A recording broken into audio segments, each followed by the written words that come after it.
Hi, so in this session I want to look at self-care, and we're doing a campaign at the moment talking about the 4 tools that we found beyond everything else have really helped build somebody's self-care, and that's what this session's going to be about. So we're going to talk about breathing, and particularly kind of how that grounds us and settles us. We're going to think about self-awareness. We're going to think about perspective. How do I see myself in the kind of wider world? And then purpose. And these 4 things over the nearly 7 years that Space to Breathe have existed have really consistently helped people. The first 2, if you like, provide you a platform. They give you something to stand on when life's a little bit wobbly. And then perspective and purpose give us a way to look at the world and look at ourselves, which can be really important so that you feel like there's somewhere to go, there's a reason to get up in the morning, there's a reason why you want to recover if you're struggling, or why you want to start afresh again, or why you want to step into the day with some sense of being positive. And they're simple things.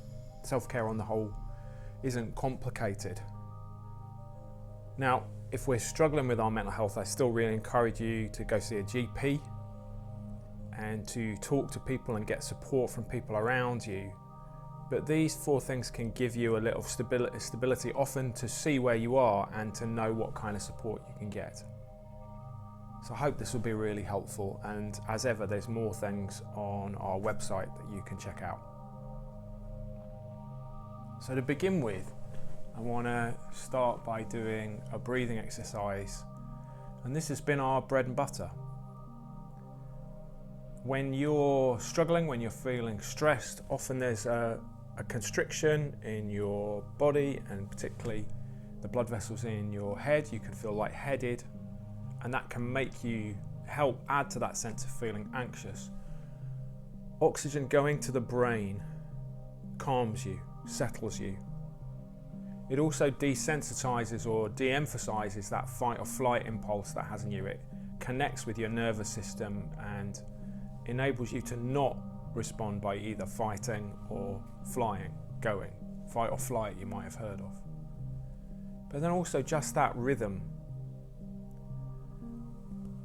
You can imagine it now, just that rhythmical, settled sense of breathing is calming. You see it in sports when somebody's having to do something difficult. They'll take a deep breath. When we're going to go and do something that's challenging or say something that's challenging, we might take a deep breath before we do it. It's impulsive. It's the way we ground and calm ourselves. And at Space to Breathe, we've explained grounding as that way, a little bit like a snow globe, and everything's settling. It's that way that we begin to settle. All the glitter just settling, and we find a sense of balance.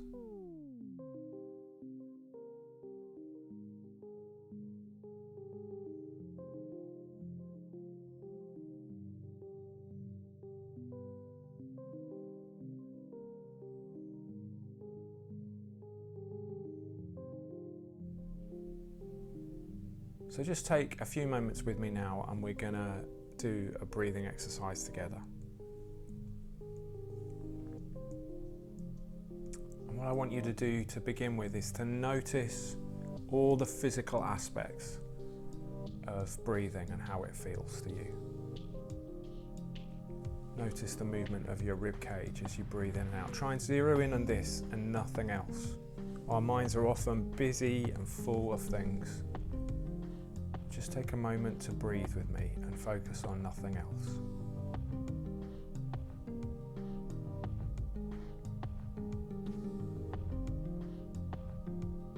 Think about the way the air is coming in through your nose or mouth and into your lungs. Think about all that oxygen going around your body. Feel the inward breath and your diaphragm pulling down and your lungs expanding, and then the outward breath coming out. The kind of breath you're looking for is like if you're blowing a feather across the table, very gentle. Find a rhythm that helps you. You can count that 2, 3 in, 1, 2, 3 out if you like, or you can just find something that's settled for you. Try and relax as much as you can and focus on that physical aspect of breathing.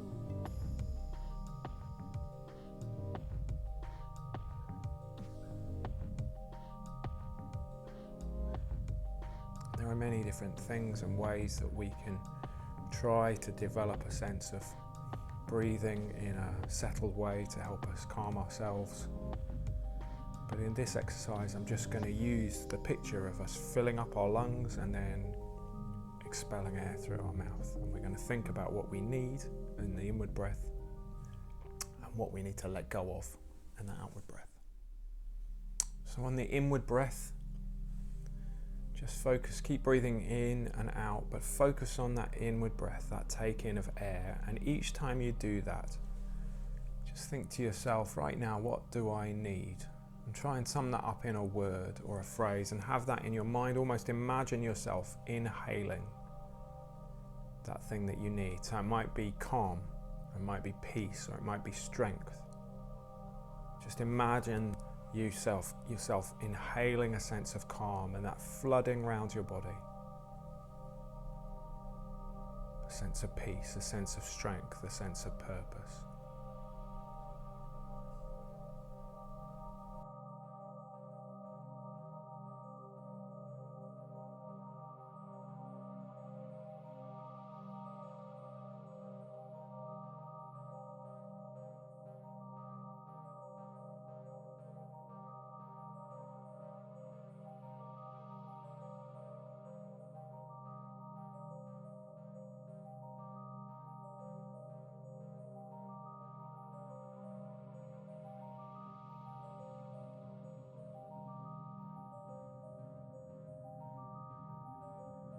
And then focus on that outward breath. Think, what do I need to let go of today? Almost with me, do an exaggerated breath, outward breath now. Just, you can feel your body letting go of things, so just allow yourself to let go of things. Anything that's outside your control, anything that's burdening you or that you're carrying that's too heavy. Allow yourself to let go of anything that you want to and focus on that, on the outward breath.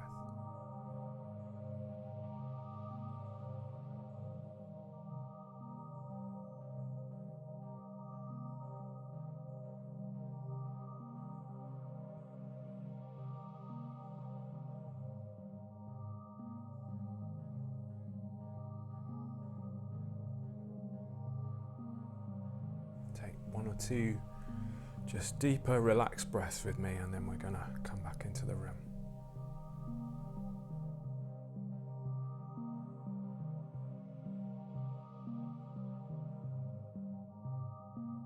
So one thing that we've shared a lot as a breathing tool that takes just a shorter time is called the stop process. We find that this is a really helpful one to settle you at those moments where you're feeling anxious or you're struggling with worry and you're in a place where you need to settle yourself quickly, and it involves 4 things. And some of you have seen this before. If you have, just this is an opportunity to repeat it. But it involves a word, a gesture, and then grounding yourself physically, and then 2 breaths. And I'll just take you through it now, but there's more again on our website that you can find about this. So it starts with a word, and that word can be something that I feel I need right now. So mine, that I use more often than not, is calm. And you combine that with a gesture. Could be putting your hands on your head, on your heart. I find I've experienced stress here. So this is the gesture that I use. So I put my hands here and I'd say, calm, calm, calm. If you are in a place where it's a bit difficult to do something as public like that, you might want to just put your thumb and forefinger together or something like that. That physical bit though is important because it's something that prompts your brain and your body So I'm combining that word and that gesture. And then I'm going to ground myself physically, and I often do that by just pressing my toes into the ground, feeling the place where I am and reminding myself I'm right here, right now. I'm in this present moment. I'm not in the past, the future. I'm right here.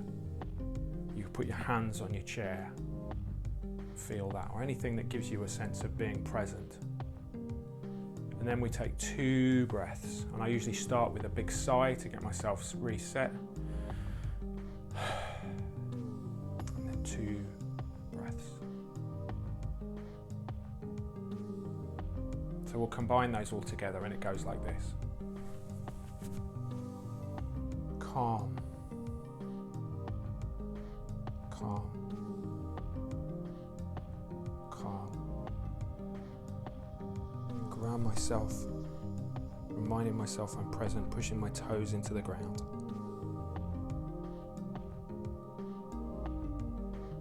And then 2 breaths.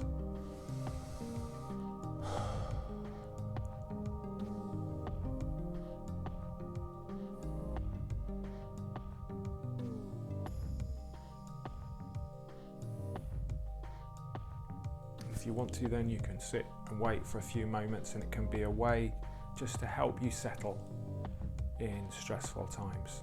It's another really good breathing and grounding tool.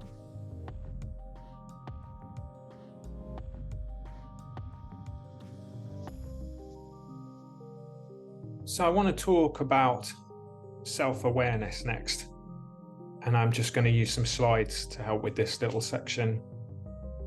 I've learned over time that one of the key things that we can do to look after ourselves is understand ourselves.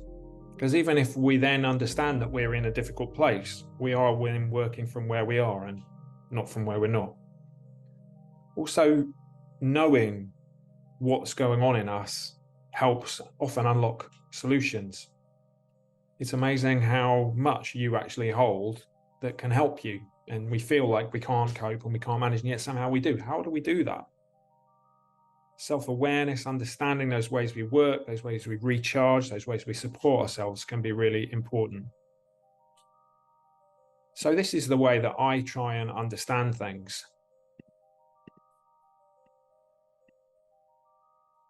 And it's this idea of understanding yourself a little bit like the engine of a car. So how do you work? What are the ways that you function? If somebody lifted up the bonnet of a car, I wouldn't have a clue what's going on. I need to get somebody to advise me. And sometimes that's where therapy and counseling can help, or a doctor can help, or even these kind of sessions can help. And understanding, well, how do I work?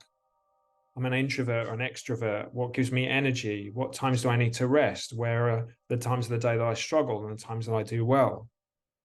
How do you work? How do you top yourself up with your oil or fuel? How do you know when pressure's building up? One of those moments where a warning light's coming on. And then who would you ask for help? I'm always really inspired by this quote by Carl Rogers, who was a psychologist. The curious paradox is that when I accept myself as I am, then I can change.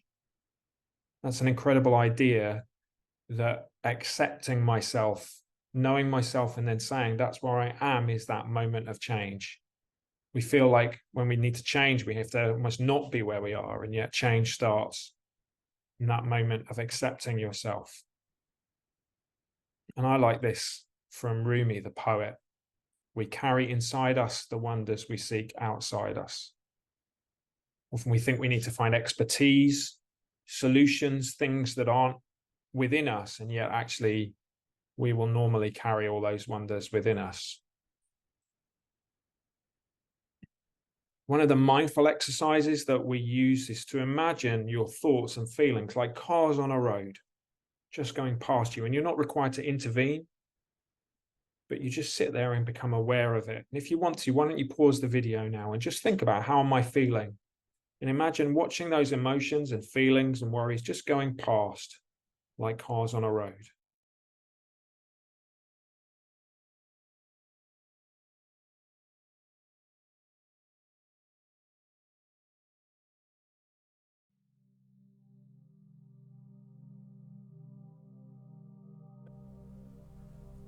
So next I want to talk about perspective. And this is a really helpful one for beginning to look forward. And what perspective brings us is the ability to see the things that we're going through a little bit more from the outside. So I'm going to just give you 3 ways that you can do that, and what I encourage you to do is to pause the video on any particular one that you really like and to try this for yourself. The first one is to try and physically imagine and see the thing that you're worrying about. The little phrase we use is catch it, check it, change it. And you imagine holding it like something physical in your hand. Maybe this rock here. This is my worry, and I'm going to hold it. And you could even take something physical, but the thing you're trying to do is get outside of it and see it. And to catch it, check it, change it, you firstly isolate one worry. So sometimes we'll have a lot of different worries that are going around our head. That's always really hard to deal with, and my advice in that situation is always to just try and think about one worry that you might try and face. To catch it, and then to check it. Why am I worrying about that? What actually is that? What are the things that I'm worrying about? So if you've got a job interview coming up, well, what is it that I'm actually worrying about? Maybe it's getting there. Maybe it's whether I'll let myself down, whether it's that I really need the job, whether they'll like me. And some of those things are outside our control, and we can begin to say, well, worry's actually not going to help me there. Is there something positive I can do instead? And that's how we begin to change it. So the first way we get perspective is to try and make the worry something physical. We talk about moving something from elusive to known. And then to look at it and to actually say, why am I worrying about that? The second way to approach this is to imagine yourself being above a problem, a bird's eye perspective. And I imagine just floating in the sky above this thing. And what you're doing is, in your imagination, you're just taking yourself above it and seeing it for what it is. One of the things that when we see things from above, things inevitably look a little bit smaller. Every worry that we feel is real to us because it's a worry, and it can feel really big. But sometimes when we see things in perspective with everything else, we realize it's not quite so big. We might realize that we've faced it before. You've got this far. How did you do that? Well, you might see it compared to everything else around you and think, actually, you know what, I can get through this. And so that can be a really helpful way to gain some sense of perspective. In a sense, you're beginning to think about, well, really, actually, what is it that might happen here? What's the worst that might happen? And sometimes that's very big, and we need to take it seriously, but sometimes that sense of perspective can allow us to see, well, within the scheme of the world, this thing's a little bit more manageable for me, can help us to have the energy to get through it.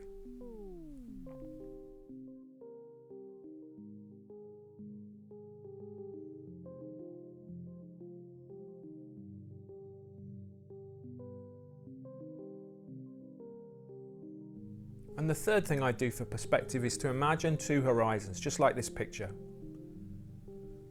I like the way that this person is standing in the foreground, but looking out to the horizon. Our worries are nearly always in the future, that far horizon. And we're aware of them, but in that present moment there's only so much you can do. You can maybe plan for something. You can maybe think about how to prepare for something that's coming. You can do those in the present, but I can't actually affect the future. And it just reminds us that this thing hasn't happened yet, and to keep living in the present moment. We spend so much time in the past or in the future and not actually in the now, but the now is the only moment that we can affect. So thinking tangibly about a worry, the bird's eye view or horizons, try one of these things to help you think about perspective.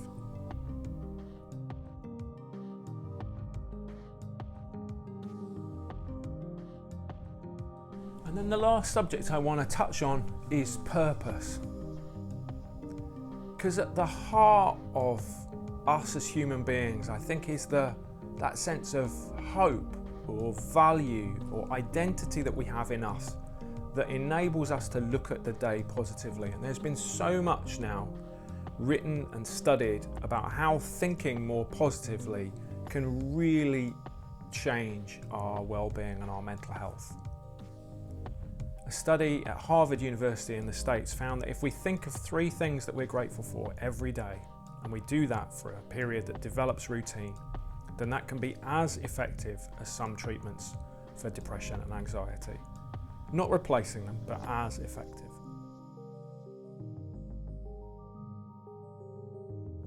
Have a think about that for a moment.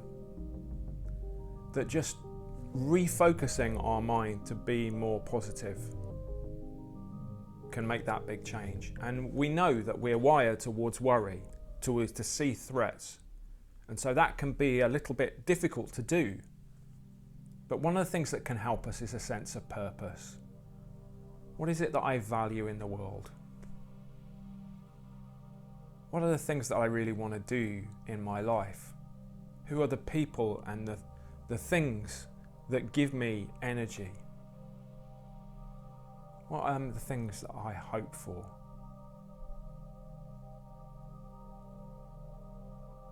What I'd like you to do is to pause the video for a moment and think about 2 phrases that you complete. The first one is this: my hope for the rest of the year is ... And really think about what are the things that you're hoping for. And we can sometimes be nervous of hoping because we think, well, what happens if it doesn't happen, and I might feel let down. But hope gives us so much energy. There's a poet, Emily Dickinson, that said, hope is a thing with feathers that perches in the soul. It's the thing that lifts us like a bird in flight.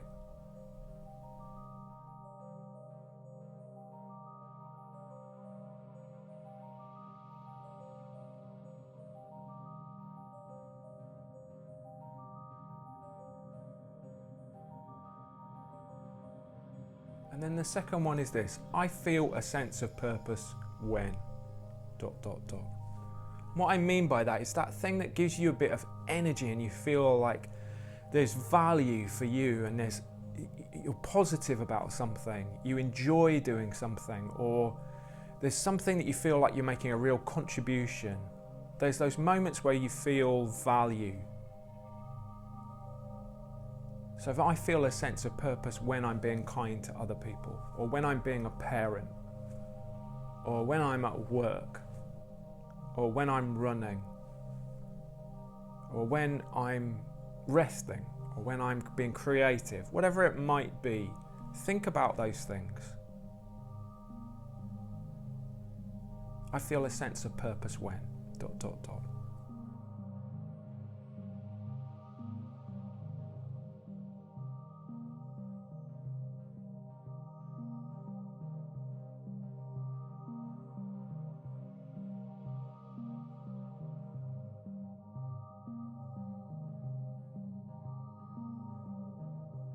And what I'd like you to do with those 2 things, that sense of hope and that sense of purpose, is to think, how do these fit in my life right now? Maybe my sense of hope, it's a bit squashed. So how can I give that energy? Those things I'm really hoping for, how can I believe in that in a sense? And have a little bit more of a sense of, that's energizing me to get up in the morning. I'm doing this because I'm hoping for this. And then with that sense of purpose, how can you make more space for those things in your life? If you feel a real sense of purpose when you're out walking in nature, how can you make more time to do that? How can you involve others in that? And maybe that might lead to really big questions. And it's important to take your time with those and to talk with other people about them. But these are the things that enable us to get back on our feet. If we don't feel like the present and the future has things that are going to give us energy, we find it very hard to think about the future. But even if we begin to kindle those little flames of hope and purpose, then things begin to happen and we think, yeah, actually I can face today. And we can begin to be more positive. And maybe try that. 3 things that you're grateful for every day as a way of beginning to build these feelings. So hope and purpose together, they're a wonderful combination.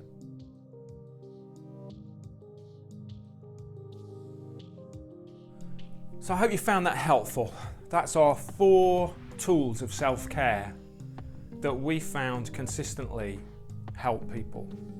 Grounding or breathing, self-awareness, a sense of perspective, and that feeling of purpose, and that being married with hope. Why don't you take some time to try some of these? And as with the other sessions that we've had, there's going to be some bits that you like and some bits that connect with you, and then some bits that you don't, and that's fine. But take those things that really help you and put them in your own well-being toolkit to look after you for the future. Thanks so much for watching this video. I hope it's been helpful, and hope to catch up with you again really soon. Take care. Bye-bye.